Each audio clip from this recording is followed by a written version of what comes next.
Okay, Hare Krishna. Welcome to today's reading of Srimad Bhagavatam. We are going to read for a few verses of where we left off last week, and now we are towards the end of Canto 3. We are at chapter 28. Would you like to read along? I can give you the book. Yeah. See, there's second part of Canto 3. Yeah, there. No, it's there somewhere in the middle. Yeah, sorry, I should have done everything. No, we're just going to read a little bit.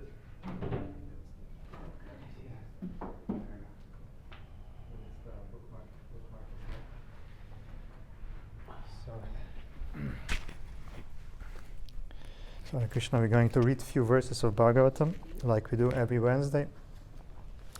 We are at Canto 3, chapter 28, verse 10. We left off. See if it's there, so if you're on the same page. Canto 3, 3, 28, 10. 3, 28, 10. Yeah. 10, yeah, okay, correct. So, Om Namo Bhagavate Vasudevaya. Om Namo Bhagavate Vasudevaya. Om Namo Bhagavate Vasudevaya. Om Namo Bhagavate Vasudevaya. So, Hare Krishna. So we're going to do some reading, as we do every Wednesday, Thursday, and Friday, and I'm just gonna dive in and read the verses. Get the nectar of this holy scripture. So, translation. The yogis who practice such breathing exercise are very soon freed from all mental disturbances, just as gold, when put into fire and fanned with air, becomes free from all impurities. Just to reiterate, it's few chapters where Kapila Devi is instructing Devahuti. So his mother Devahuti is the incarnation of the Lord, and Devahuti gave birth to Kapila, and it's just just after actually Devahuti's husband left for the forest, and now she's getting the instruction from her son about the devotional service and Krishna consciousness and Bhakti Yoga process. So purport by Srila Prabhupada. This process of purifying the mind is also recommended by Lord Chaitanya. He says that one should chant Hare Krishna. He says further, Param Vijayate, all glories to Sri Krishna Sankirtana. All glories are given to the chanting of the holy names of Krishna, because as soon as one begins this process of chanting, the mind becomes purified. Cheto Darpanamarjanam. By chanting the holy name of Krishna, one is cleansed of the dirt that accumulates in the mind. One can purify the mind either by the breathing process or by the chanting process, just as one can purify gold by putting it in the fire and fanning it with a bellows. So, okay. Text 11. Translation.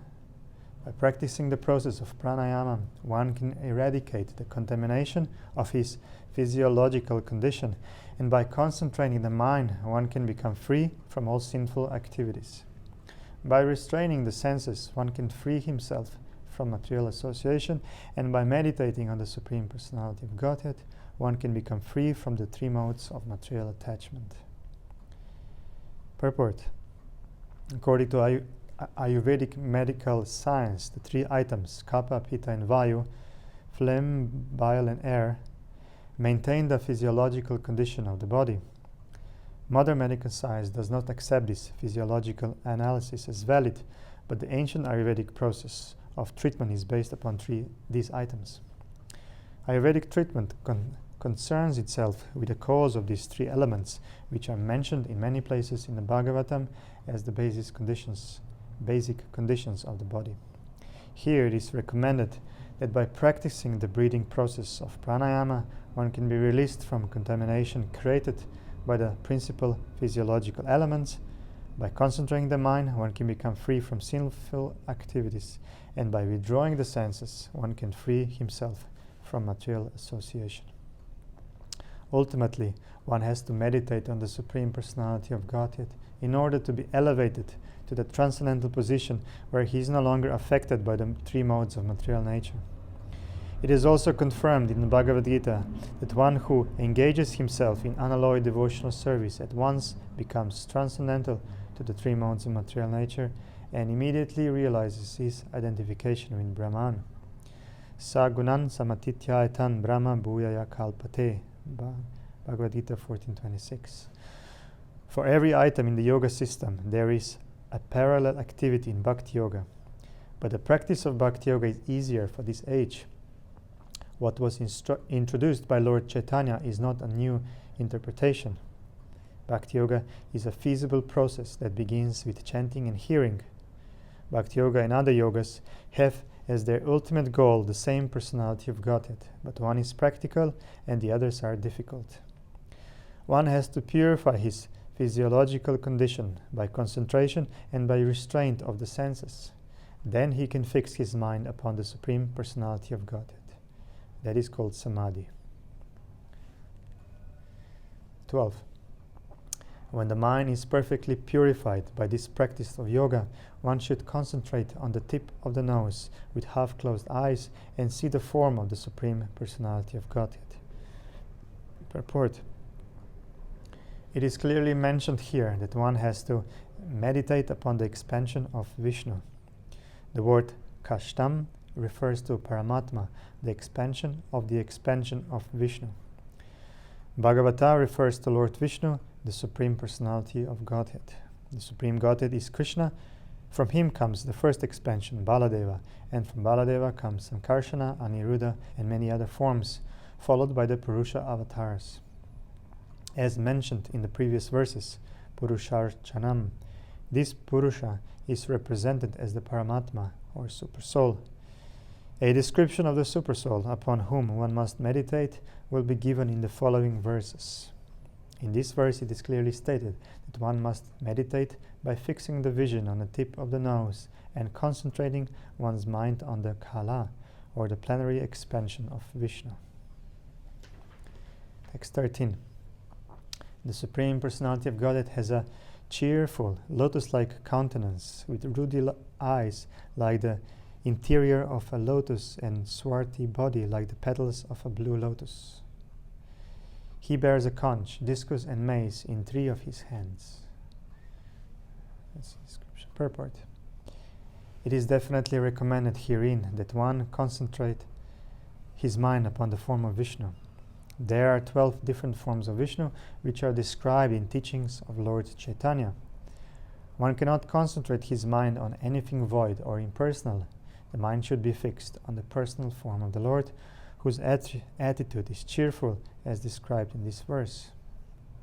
Bhagavad Gita states that meditation on the impersonal or void features is very troublesome to the meditator.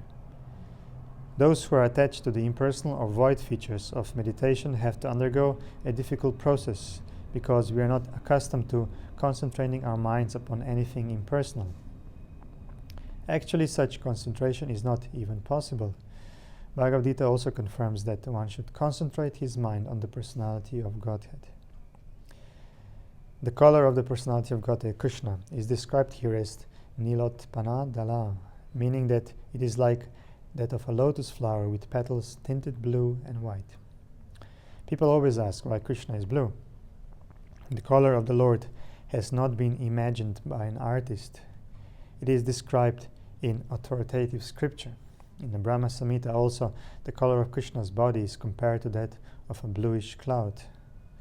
The color of the Lord is not poetical imagination.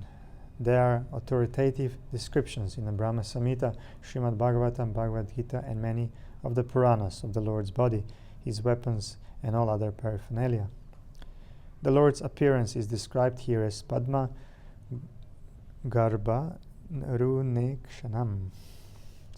His eyes resemble the inside of a lotus flower, and in the 4 hands he holds the 4 symbols: conch shell, discus, mace, and lotus. Text 14. His loins are covered by a shining cloth, yellowish like the filaments of a lotus. On his breast He bears the mark of Srivatsa, a curl of white hair.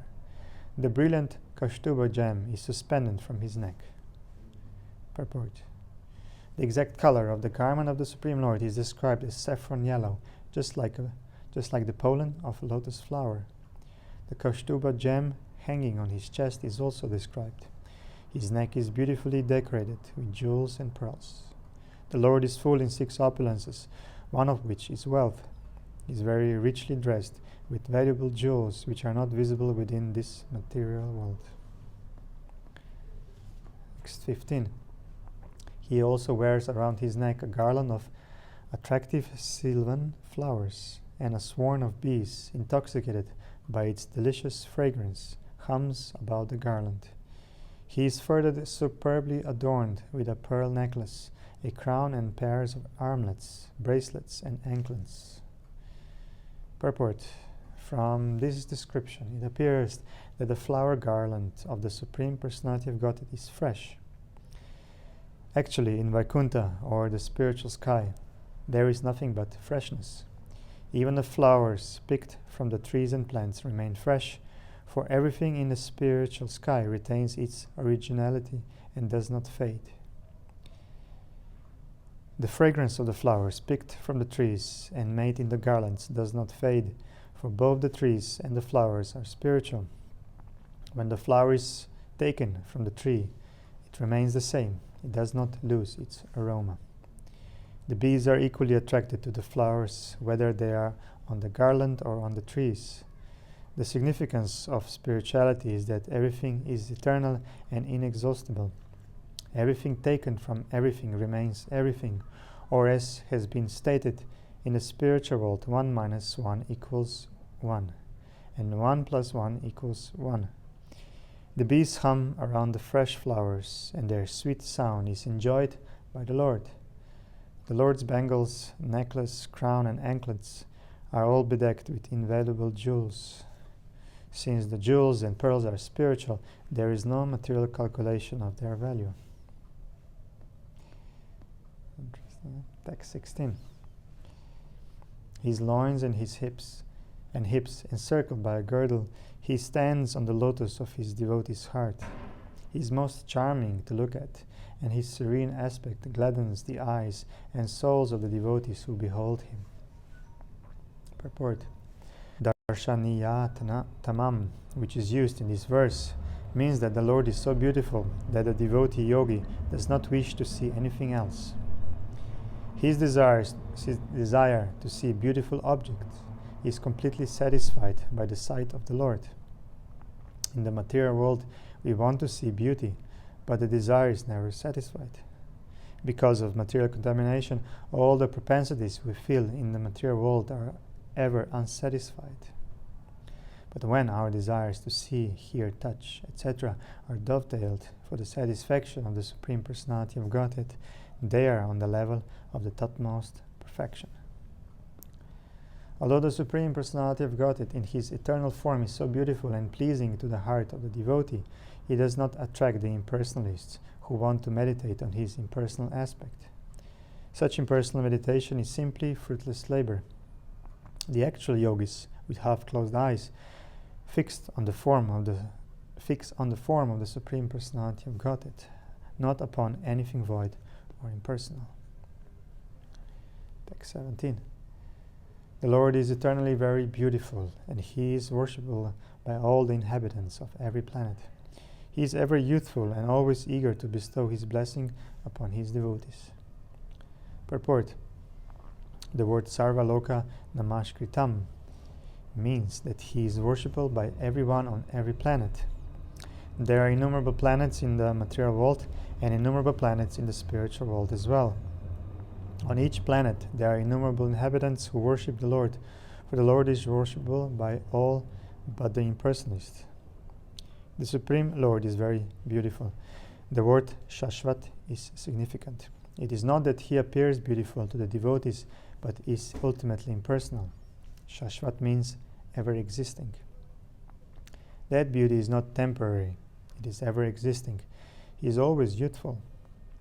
In the Brahma Samhita, it is also stated, Advaitam Achyutam Anadim Anantarupam Adyam Purana Purusham Nam Yovanam Cha. The original person is one without a second, yet he never appears old. He always appears as ever fresh as a blooming youth. The Lord's facial expression always indicates that he is ready to show favor and benediction to the devotees. For the non-devotees, however, he is silent. As stated in Bhagavad Gita, although he acts equally to everyone because he is the Supreme Personality of Godhead, and because all living entities are his sons, he is especially inclined to those engaged in devotional service. The same fact is confirmed here. He is always anxious to show favor to the devotees. Just as the devotees are always eager to render service unto the Supreme Personality of Godhead, the Lord is always also very eager to bestow benediction upon the pure devotees. Text 18. The glory of the Lord is always worth singing, for his glories enhance the glories of his devotees. One should therefore meditate upon the Supreme Personality of Godhead and upon his devotees. One should meditate on the eternal form of the Lord until the mind becomes fixed. Purport. One has to fix his mind on the Supreme Personality of Godhead constantly. When one is accustomed to thinking of one of the innumerable forms of the Lord, Krishna, Vishnu, Rama, Narayana, etc., he has reached the perfection of yoga. This is confirmed in the Brahma Samhita. A person who has developed pure love for the Lord and whose eyes are smeared with the ointment of transcendental loving exchange always sees within his heart the Supreme Personality of Godhead. The devotees especially see the Lord in the beautiful blackish form of Shama Sundara. That is the perfection of yoga. This yoga system should be continued until the mind does not vacillate for a moment. Om Tat Vishnu Paramam Padam Sada Pashanti Surayaha. The form of Vishnu is the highest individuality and is always visible to sages and saintly persons. The same purpose is served when a devotee worships the form of the Lord in the temple.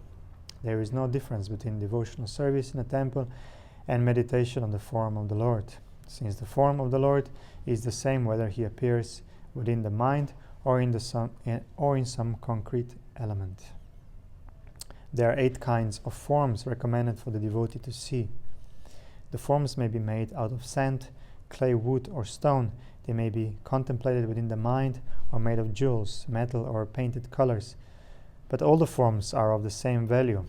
It is not that one who meditates on the form within the mind sees differently from one who worships the form in a temple. The Supreme Personality of Godhead is absolute, and there is therefore no difference between the two. The impersonalists who desire to disregard the eternal form of the Lord imagine some round figure. They especially prefer the Omkara, which also has form. In Bhagavad Gita, it is stated that Omkara is the letter form of the Lord. Similarly, there are statue forms and painting forms of the Lord. Another significant word in this verse is Punya Shloka Yashaskaram. The devotee is called Punya Shloka. As one becomes purified by chanting the holy name of the Lord, so one can become purified simply by chanting the name of a holy devotee. The pure devotee of the Lord and the Lord himself are non-different.